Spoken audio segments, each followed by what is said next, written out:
Welcome to the Ox Sports Unleashed podcast review of Oxfordshire football over the weekend of the 1st and 2nd of November with Colin Ryde and Patrick Lott.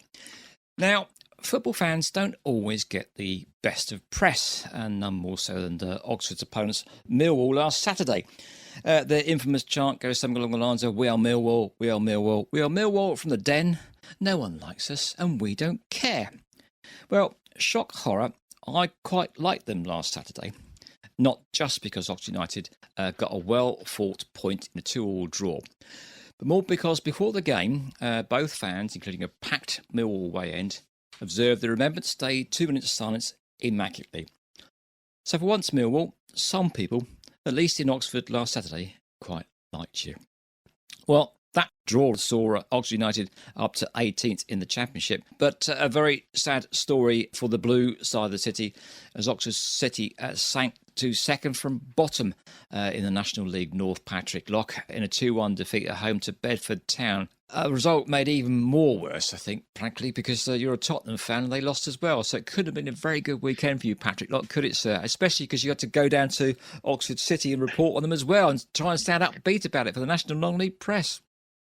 It wasn't the best afternoon, that's for sure. I was hoping that Tottenham would kind of give me something to cheer about in the evening, but it was two fairly dour performances from my side, so I wasn't particularly in love with football come 7 o'clock on Saturday evening, I have to say. It's all looking fairly concerning for City at the moment. The run of games that City have been having the last few weeks, they've been huge games really, because it's been sides which have been in and around them, and played Bedford away just a week and a half ago and lost there, and while I had a lot of the ball, didn't really test the keeper much, didn't really create many opportunities. And I mean, it's an interesting thing because we don't tend to play oppositions twice in this quick succession, other than the Champions League or something like that, but 2-legged games. But because of the FA Cup, this game was pulled forwards, and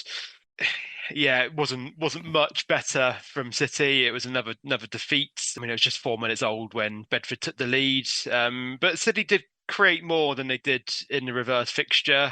Got themselves level through a really nice goal, a team goal through Josh Ashby, who finished it hard and low to put it level. But sadly, Bedford took the game by the scruff of the neck again in the second half, scored another goal to go 2-1 up, and City unfortunately didn't ever really look like levelling it up. Yeah, concerning times for Ross Jenkins' men. 5 points adrift in the relegation zone now. So, I mean, there's still plenty of time to sort it out. But it's concerning, and concerning also the manner in which the 2 goals were conceded as well. It was 2 very poor goals from a managerial point of view. So, hopefully things can only get better. I think we can hear from Ross Jenkins after the game talking to Andy Gate.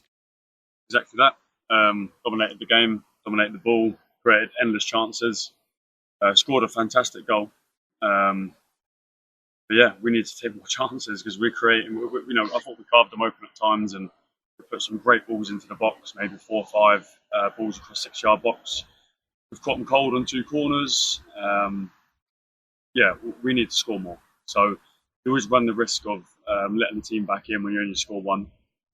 I think it's important we address all elements of the team, not just the goals conceded, because if we score 3 today or 4 today, their goals are irrelevant at the end of the game. So as much as we look at the defensive side of things, we have to take our chances, and the whole forward line, the midfield is all responsible for that. They've worked ever so hard to get into those areas, and I praise that every time. It's just that final bit, just someone to go and throw themselves at it, back post, across the front, the middle, because we created many chances today. So it's important that we realise that, and we played really well. The last 3 games, I thought we've done really well. And if anyone went to go watch our games, they'll see we've dominated the possession, we've moved them, we've controlled the game, created many chances every game, but we're just not putting in the goal. And when you do that, you run the risk of having an upset. And today I thought was another big upset. It's frustrating as well because, we've had chances. I think we had 2 chances cleared off the line. I didn't quite see it. There's appeal for a handball from the very fans behind the goal and Jacob Roddy in the first half. I'm not sure whether it was or wasn't, but we've created more opportunities than these last 3 games, if you like. And and still just had the solitary goal. I mean, what do you put that down to? Is it just literally the case of being more clinical? We need to be. Yeah, I think maybe just a bit of belief. We were quite high in the table in terms of goals scored a few weeks ago. I think the goals have dried up slightly. Now the chances haven't. The chances have increased. We just had to make sure we commit to the attack.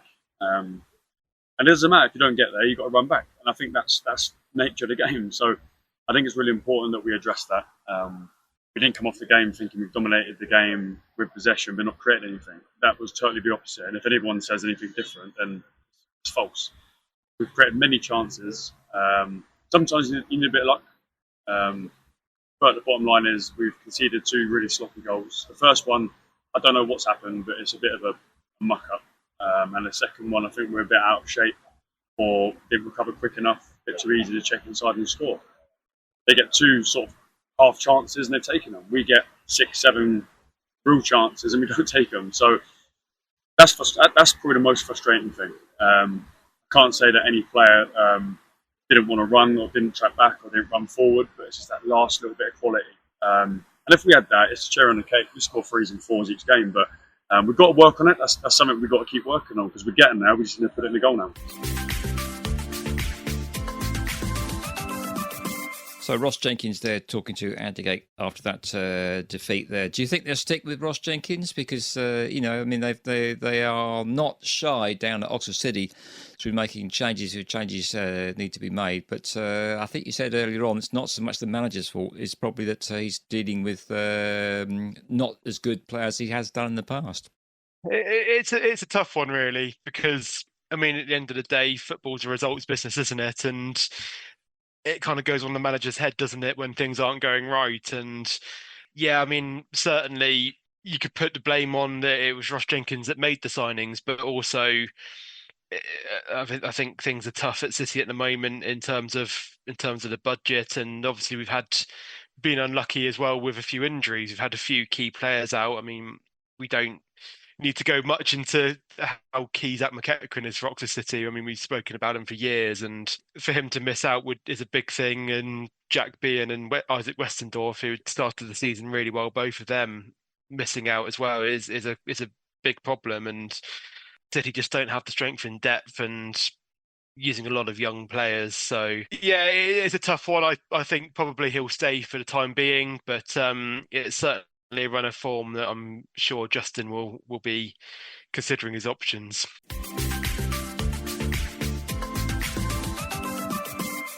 So some pretty dismal results elsewhere, including a bit of a post-FA Cup slump for Banbury United, Patrick, who also had a man sent off as well. So Kevin Langmead, team of games in hand, I know, a couple above them and below them, as it were, but points on the board at this stage of the season are very important, aren't they? Yeah, absolutely.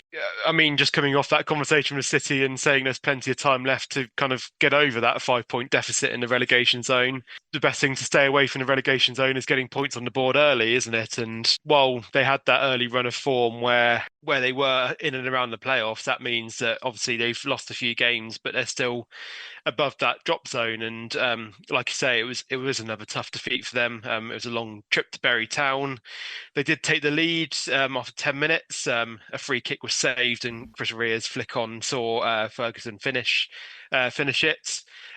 Bury did level just before half time, and as you said, Josh Ferguson was sent off for Banbury. It was a last man foul. We'll hear for a minute. I think Kelvin Langmead thought that the ball may have been going away, but didn't really have too many complaints. But yeah, it was a tough result for them, and Bury scored 8 minutes from time to take the win there. So yeah, another tough result for them. But hopefully, again, things will look up for them.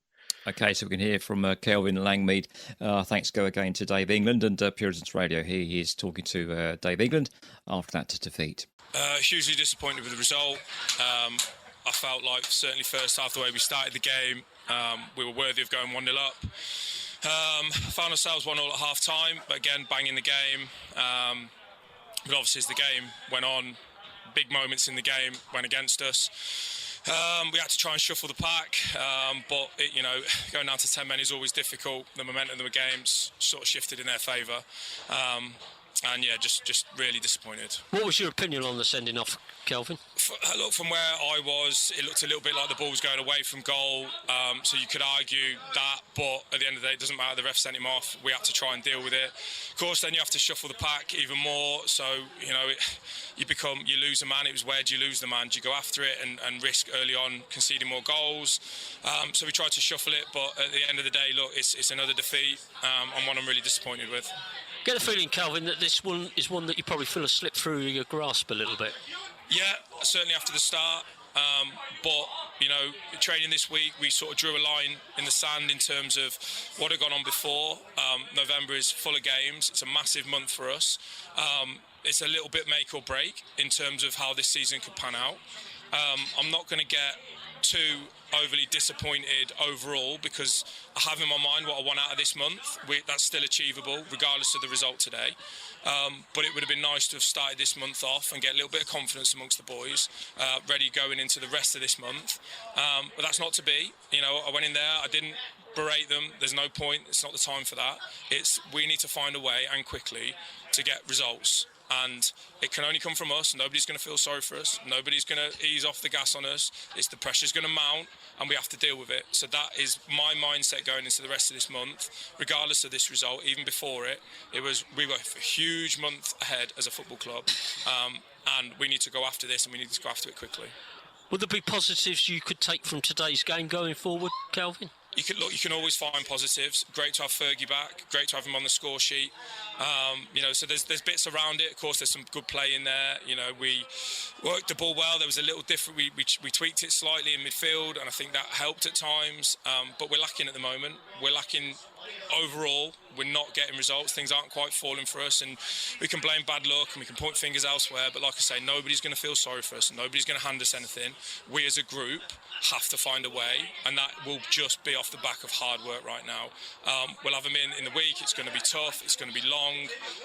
If that's what it takes, and if some of them don't like me at the end of it, that's the way it is. That's football. Next up then, Thame United, who came unstuck at home to Beaconsfield big time on Saturday, Patrick. Yeah, I mean, you wouldn't even say Beaconsfield. It was Zach Fraser-Grant they came unstuck against. He scored all 4 goals to Beaconsfield in a 4-1 defeat for Thame.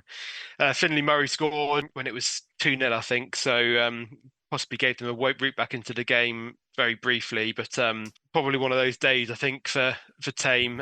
But obviously, after their good few results in recent weeks, they're still in a good place at 11th at the table. But did see Beaconsfield leapfrog them, at least in the table, that result. All right, next up then, Jamie Heapy's Didcot Town, who seemed to like trips down to the West Country. They did the number over on Falmouth Town, a long old trip for them. I think the longest trip in their season so far. And they've also had to take on Mousehole as well. But this time around, it's Tavistock Town. I think they won ugly, I think, in desperately poor weather conditions. A 1-0 win away, though. That's fantastic. Their road success is great, isn't it, at the moment? I mean, you must be very chuffed.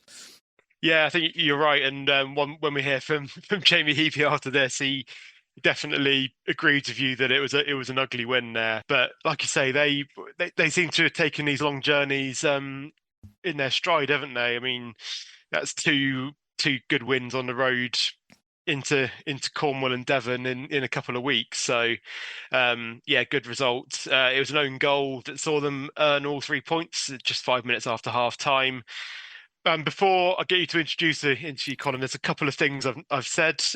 We spoke last week about how close the league table was, didn't we? They were in the relegation zone. And that tight win has seen them climb up to 12th in the table. Whoa. So again, we spoke about how wins will get you climbing up. So really important win. And the other thing as well, obviously we know they conceded 13 goals in their first 2 league games, shipping 6 and 7. It's now 4 clean sheets in the last 6 games for Didcot now. So Jamie Heapy's really got that defence back in line. Yeah, looking good for Didcot now after a really tough start to the year, wasn't it? It was indeed, and we can hear from Jamie Heapy now.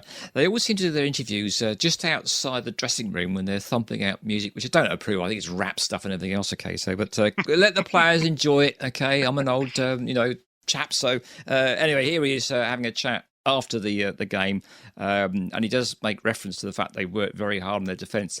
Brilliant 3 points, really. Yeah, it weren't pretty at times, was it? weren't pretty. Clean sheet again, good on our travels. And 3 points. We needed a win today after drawing 2 at home. It'd have been nice to have got 1 or 2 more at the end. A bit wasteful at the end by chances, but much better second half.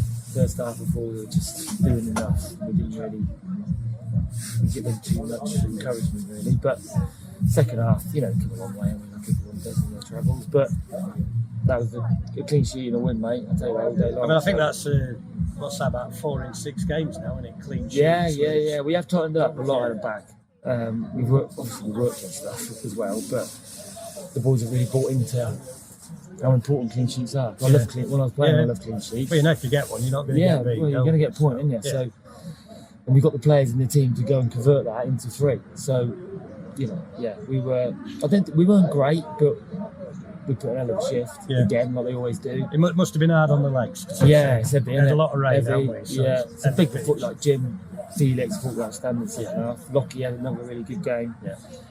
The front 3 did well, Leigh clean sheet, just weren't overly worked, but I mean that was it. Jim and JP both got booked halfway through the first half, and they both did 2 brilliant tackles. In the second, you thought, if you don't quite get that, I just felt Jim's just a bit more cuter with his tackling, and I just thought JP's more rash, isn't he? But love them both to bits. But that's why I took JP off again. I thought he only took one slight, and he's done. But no, really pleased for the group, mate. Really pleased for the fans that have made the trip down. And we'll have a nice journey home. So it makes nice going home a lot nicer, doesn't it? It's good. We've a lot of. We've got a few bodies missing today as well, and to come away from home here, it's good to get 3 points.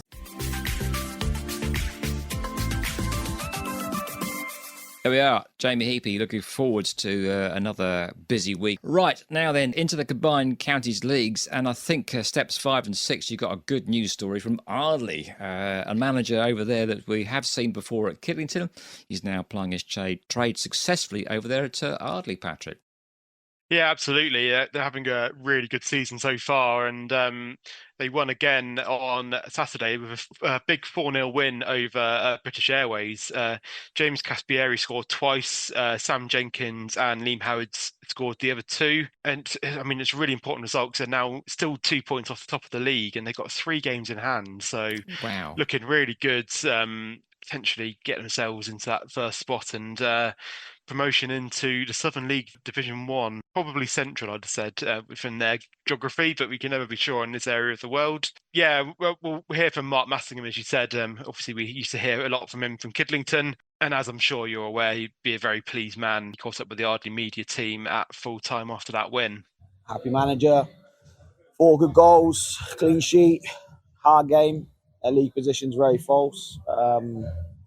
They're a good side. They're very competitive. They've got some good players, good sized players as well. So really good for this level. And we were good without being brilliant. We weren't our best fluent football. We were dogged. We were hungry. Scored some good goals. So a bit of confidence through the attacking line showed today. And Jimmy gets another 2, and how he didn't get the 3rd, I don't know. I don't know how about 3 different players didn't score on that one, but it's just a really good performance this time of year. The pitch is the first time it's got really slick on top, and that presents challenges. They're really happy. First half we were really, really solid, and a good word for it is professional. We won our battles, won our second balls, put the ball in a good area, and players were on it. Second half, a little bit like last week, the first 10 or 15. They've obviously come out with a reaction. We were probably a little bit slow to pick up on it. And then once we got, I think it was 1 chance, we then went, no, we'll have a bit of this. And then realistically, we're probably unlucky not to score 2 or 3 more. But if that's 0-0, we probably do score, and that's just how football goes. So there we are. Thanks to Mark Massingham there for that interview after another 3-0 win. Back to you, sir. Yeah, there's another few good results from the combined counties as well. Kidlington, they played on Friday night and picked up 3 points. They came from behind at Hilltop through Adam Smith and Otis Castle. So that's a big win for them there to get the weekend off and going up and running quickly for them. Leo Cole scored a hat-trick for Abingdon United. They won 3-0 over Hollyport. Abingdon are on a good run of form after they changed their management a while back. They're back up to 14th in the league table now. Elsewhere, though, Wallingford and Crowmarsh, they were held to a goalless draw at home to Amersham Town, but there were defeats for North Leigh. They were on the end of a 1-0 defeat at Reading City, and also Milton United. They had a really heavy one, 6-2 away at North Greenford United. But there's some good news in the United Counties League for Easington Sports, and they've actually picked up the second win in 3 games now. So they've been having a tough season, but found some form in recent weeks.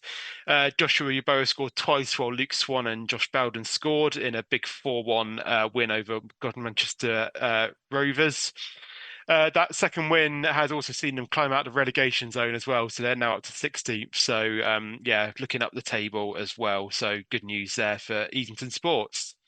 Hellenic Division 1 or Step 6 sides. I say that because there was only one league game this weekend in Hellenic Division 1. Thame United reserves were beaten 1-0 by Ulster Town. But there was Hellenic Challenge Cup action, and Wantage Town were 3-0 winners over Witney Town. Luke Whelan opened the scoring before Harry Dawson and Callum Crook scored in the second half. To see them secure a convincing win and their passage into the next round. But the only other game from there was Carterton, who were beaten 4-1 at home by Pershore Town. So we'll just finish by looking at the action on Sunday. And after the Women's FA Cup action of the week before, it was kind of back into league and cup action, and sadly not much to write home about from these games. Oxfordshire United were beaten 2-0 at home to Watford in Women's National League South.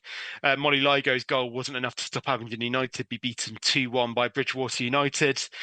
And close your ears, Oxford City fans. Unfortunately, it was a big, heavy 6-0 defeat away at Wycombe Wanderers in the Southern League Region Women's Football League Cup.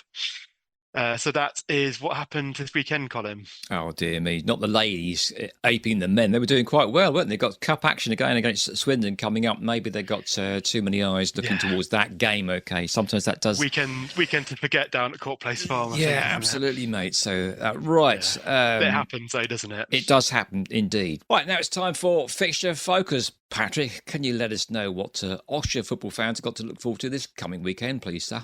Oxford United, we'll start with them as always. They're on the road. Be a tough test at Ryan Mason's West Brom at the Hawthorns on at 3 o'clock. Oxford City have a 4th successive Saturday at home, and it's not the last of them as well. There'll be one more next Saturday. They welcome Worksop Town to Court Place Farm at 3 p.m. in National League North. Banbury United, they're on the road again, and another fairly decent journey. They head to Bishop Stortford in Southern League Premier Central. Thame United host Enfield in Southern League Division 1 Central. And Didcot Town host Willand Rovers in the Division 1 South. And we'll have a look at Sunday's fixtures as well. Oxford United, they travel to Plymouth Argyle and Women's National League Cup. Abingdon United travel to Worthing in Division 1 Southwest, and that's a repeat of the FA Cup game from a couple of weeks ago. So Abingdon United will be wanting to certainly get their own back on that. And finally, Oxford City have a rare league game, it feels like, this year. They host Fleet Town in the Southern Region Women's Football League Premier. So that is what is coming up this weekend, Colin. Thank you very much indeed, Patrick Locke. Well, that's it for this week's Ox Sports Unleashed podcast review of Oxfordshire's football with Colin Ryde and Patrick Locke. If you'd like your club to feature on this podcast or on our YouTube show that live streams every Thursday at 8 o'clock, then drop us a line at oxsportsunleashed@gmail.com. That's oxsportsunleashed, all one word, @gmail.com. We'd love to hear from you. Thanks so much for listening, and bye for now.